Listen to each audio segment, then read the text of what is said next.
La COP29 s'est terminée sur un résultat mitigé. Je vous propose ici de prendre 2 minutes pour un petit résumé. Tout d'abord, quel est l'accord obtenu?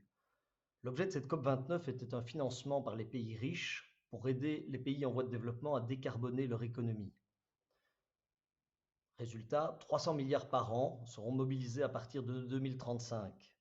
Le montant nécessaire était estimé par les pays pauvres à 1300 milliards par an. L'accord reste ambigu sur qui paie quoi et la forme des financements. Dans quelle mesure s'agira-t-il de prêts ou de dons? Passons en revue les positions de chacun. Les pays du Sud subissent le plus les effets du changement climatique et s'interrogent sur l'équité des efforts à fournir.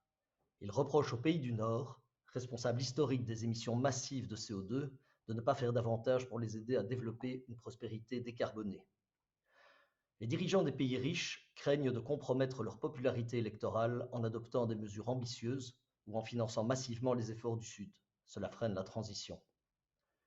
Enfin, beaucoup de citoyens partout dans le monde adoptent une attitude d'inaction. Ils estiment que leurs efforts individuels sont inutiles si les autres ne s'engagent pas eux aussi. Arno Ruyssen, dans son dernier podcast Les Clés, parle d'un superbe exemple du dilemme du prisonnier. À long terme, il est évident que la coopération internationale est la seule solution pour préserver la planète habitable.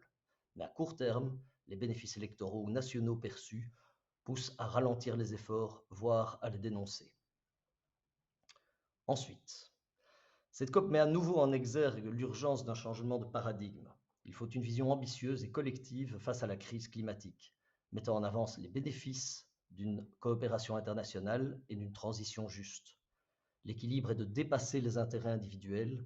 Il s'agit aussi de valoriser cette transition comme une opportunité de bâtir un monde plus équilibré et non comme un simple ensemble de sacrifices. Merci pour votre écoute et bonne journée à tous et à toutes.